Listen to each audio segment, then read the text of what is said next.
cancer survivor. Saya sudah daripada tahun 2005 dan sekarang dah tahulah 18 tahun tu lah. Dan saya Allah bagi kesihatan yang baik. Kebetulan saya jumpa dengan Kak Amah dan diperkenalkan saya dengan saya cubalah.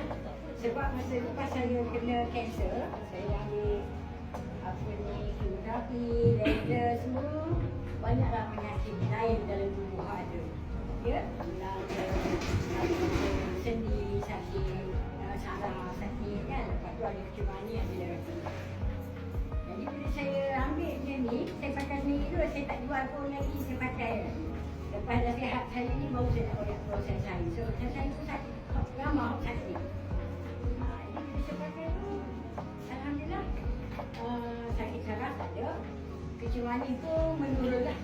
Maknanya sekarang saya cuba, saya banyak batang. Lepas tu bila saya cek mula-mula pakai lagi, kali pertama 2012, cuma ni ada 5.4 dan saya memang terkejut lah. Biasanya 10.